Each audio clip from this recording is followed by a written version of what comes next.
Hello Hunters, and welcome to another 20th anniversary update video for Hunters.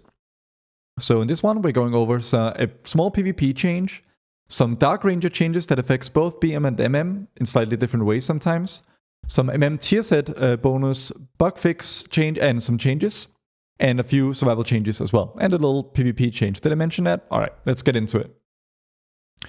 So first of all, we have tranquilizing shots empowered by Coda Tranquilizers will now prioritize players. Coda Tranquilizer is what causes your tranquilizing shot, it's like a choice no talent, to remove 2 magic effects on two nearby targets. And this was previously going on pets, which was kind of useless in Arena, because obviously you want to dispel enemy players, not their pets usually. So it prioritizing players is just a positive PvP change.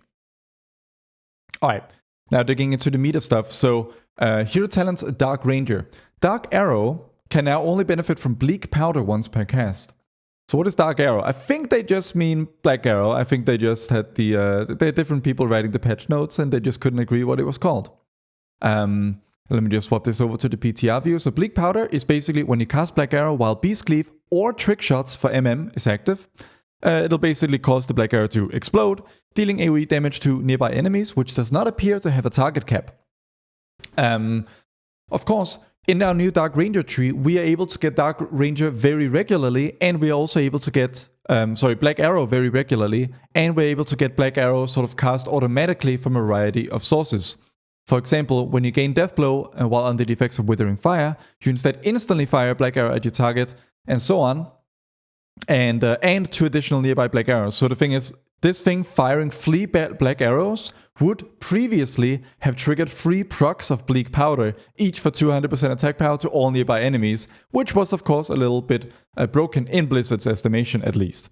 So they've nerfed that interaction and ensuring that only, if you do get a Withering Fire Black Arrow proc, like a Death Blow proc, it will proc Bleak Powder, but only once, even if it's going to fire 3 Black Arrows. So a little bit of a nerf there, but probably a sensible interaction, sort of reining it in a little bit.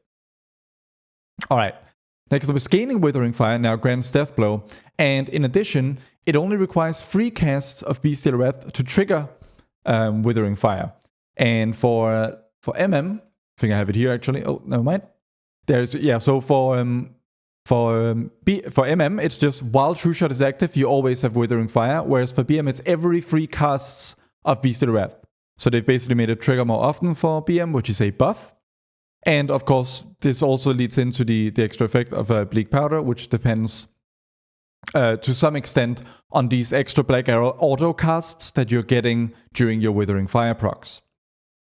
And now simply gaining the proc, because it says if you would gain Death Blow while under the effects of Withering Fire. So now that always happens. When Withering Fire procs, you also get a Death Blow proc, and that will instantly fire Black Arrow, which means that anytime you get a Withering Fire, such as by activating your 3rd Bestial Wrath in this cycle, well, that means you will instantly proc Bleak Powder as well. So now, indirectly, I suppose, when you press at least every 3rd Bestial Wrath on AoE, it will actually trigger an AoE damage, which is kind of interesting, because previously, of course, Bestial Wrath, it's a hugely powerful buff and all that, but it didn't do any meaningful damage on its own. It does it tickles a little bit. But now, at least on every 3rd cast of Bestial Wrath, you will actually feel an immediate damage impact from pressing that button, which I think is a nice thing. Shadow Dagger's damage reduced by 90%. So this one is just that previously, while you were in combat, Disengage releases a fan of Shadow Daggers, dealing a little bit of shadow damage. They nerfed that by 90%, basically just to make sure that we were not going to be casting Disengage as a damaging ability, which is a good thing. Alright, Black Arrow's damage over time effect is now exclusive per caster, so this just, I think, reins in some bugs where multiple Black Arrows from multiple different hunters could, some of the downstream effects of having Black Arrow up could affect multiple hunters. Like, you could benefit from someone else's being up. I think that's it at least. But basically just makes sure that doesn't happen, which is a sensible thing to do. And they've also improved the Bleak Powder's cone size and visual size. So remind yourselves that, again, that is just basically the AoE splash damage that your Black Arrow will do while under the effects of Beast Cleave. They just made sure that is bigger and that it'll hit more targets more reliably.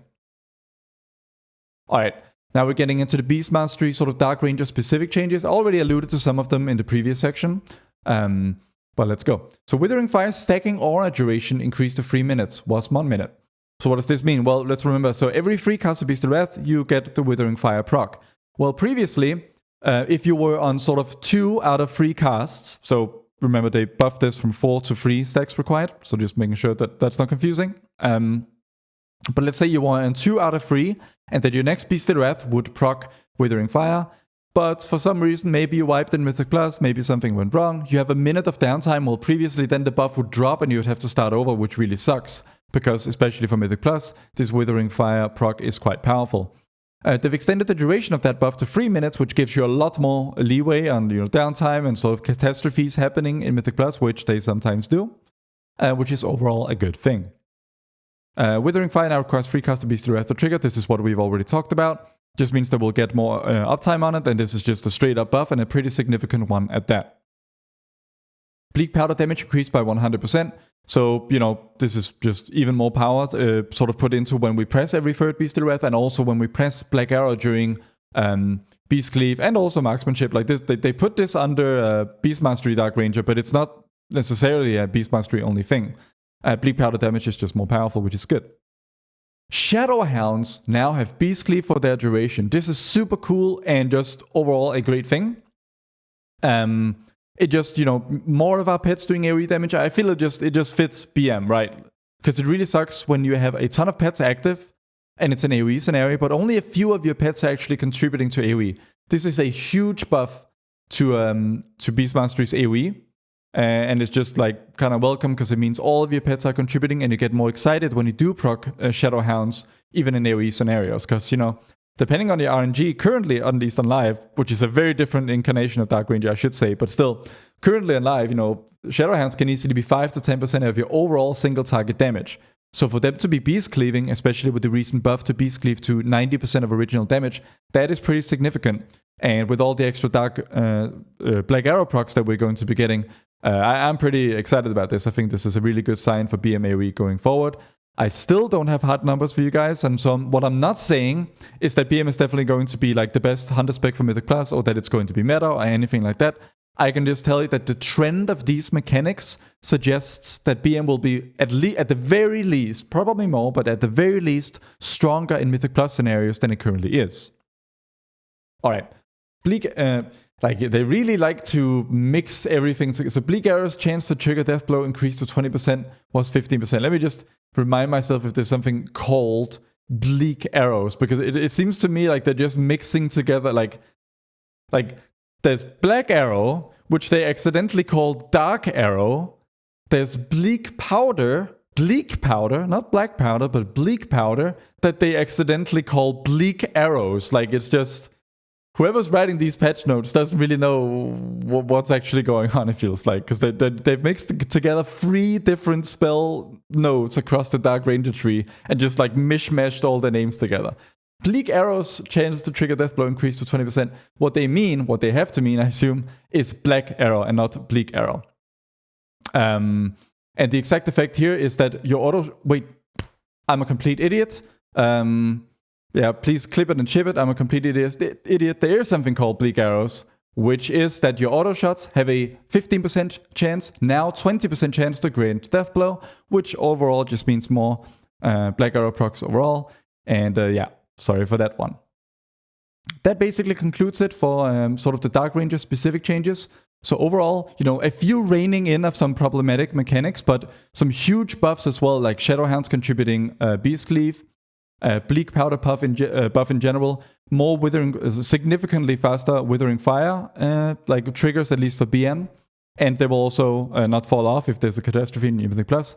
Overall, just straight up more Death Blow procs from our auto shots. Some great changes and basically just some straight numbers buffs that are sure to be good news. So with that out of the way, moving on to marksmanship. So this is all just set bonus changes. So. And I might need to get some context here, but let's just read them. Narrowbar Paladin's Foresight bonus will no longer be inconsistently consumed by trick shots, empowered aim shots. So what in the world does that mean? Well, why don't I just demonstrate it? So there's a few bugs going on with the tier set bonus right now. I didn't actually, so I just got to respec here real quick because I didn't actually plan on doing this, but I thought, why not just demonstrate it? There's a problem where, as they write here, when you queue up arcane shots and multi-shots, you will not actually benefit completely from the 4-piece bonus. And let's remind ourselves of what the 4-piece bonus is. It is that when you consume precise shots, which is, so basically you consume them with arcane shots and multi-shots, you activate them with aim shots. So consuming precise shots increases the damage of your next aim shot by 10%, stacking up to 2 times. Well, what happens here, and I want you to pay really close attention to this buff bar that's going to appear here. That's going to be like this eye icon, and it's going to have a number on it. So when we press aim shot, it's going to cast, so the precise shots, it gives us 2 stacks of precise shots. So if I cast aim shot, and then I cast 2 multi-shots, then I would expect to have 2 stacks of this buff right here. But let's see what actually happens on live right now. So aim shot, and then I queue up a multi-shot. And look what happened right there. If you look very closely, and I'm going to do it again in a moment, I got the proc from my aim shot, and then the multi-shot after. It gave me this stack of the 2-set bonus, but then it instantly consumed it, and it did not actually benefit my aim shot. So currently this bug is basically just, in many cases, at least when you queue up arcane shots and multi-shots, it's cutting the value of your 4-piece bonus in half. So let me just demonstrate once again, and look very closely because it happens very quickly. Aim shot, queue up a multi-shot right after. There's the proc, and now it's gone, and it did not affect my aim shot. I cast another multi-shot. Now I've spent both my precise shots, but I'm left with only 1 stack of my 4-piece buff. But if we do something different, for example, if I cast okay, I got a very annoying proc there. Let's see. Okay, so if I cast, let me just cancel this proc as well. So if I cast aim shot and then cast a steady shot and then cast 2 multi-shots, now I've left up with 2 stacks, and my 4-piece bonus is the power it's supposed to be. Well, this is one of the things they fixed. Just a little practical demonstration there. And it also was the case that your trick shots, empowered aim shots, so the things that would ricochet to other targets, would no longer be inconsistently consumed. So basically, it would not benefit from your 4-piece bonus buff. But I think the biggest change here is probably this one, which is that when you queue up arcane shots and multi-shots, which is really a lot of the time, you will reliably, it will not do this whole thing where it basically erases one of your stacks. So obviously a very good change, and also kind of sorts out some kind of stupid gameplay that becomes optimal, where you kind of don't want to queue up arcane shots and multi-shots after aim shots if you can help it, just to make sure that you're always getting full benefit from your 4-piece. Alright, next up is the range of Sigim enhanced kill shots has been reduced. So in Survival Land, there are basically 2 main single target builds. One is sort of Mongoose Bite based, and then there's another one that drops Mongoose Bite talents in favor of, among other things, the Sigim talent, which is basically you occasionally getting kill shot procs, similar to Hunter's Prey or Death Blow for marksmanship and beast mastery, at least in on live. And this build was often worth running because it put a lot of power into a ranged ability for survival, which is ostensibly a melee spec. They've kind of nerfed that interaction now, and now the range of those enhanced kill shots has been reduced, and the end result is basically a nerf to survival's ability to deal damage from ranged. Whether you think that's a worthwhile or sensible thing for Blizzard to do is up to you. Let me know in the comments below, but that is fundamentally what it is. And finally, they fixed a problem where if you cast Harpoon, which pulls you to the target on the last boss of the Dawnbreaker, it would, I believe, kill you or send you in a really messed up spot. So yeah, it will now find an appropriate destination. So yeah, that's it for the changes. Overall, I'd say, skewing positive. There are a few nerfs, but also a lot of really valuable fixes. And I think, net positive is certainly numbers-wise, especially the Shadowhounds that have that have Beast Cleave.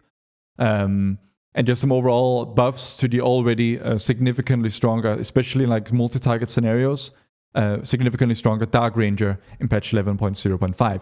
So let me know what you think of this video in the description below. Any feedback, suggestions for the next video, anything you'd like to see me make content-wise, I'd love to know your thoughts. And also, be sure to check out the Patreon link in the description below, where you can get, some of the perks associated with being a sub or patron of mine, which is like my UI, and so you can get Hunter coaching, watch Hunter coaching videos that I've made for others, and so on. This really supports what I do here and kind of allows me to continue to do this full time. So really appreciate it. Thank you so much for watching. I'll see you guys in the next one. Bye-bye.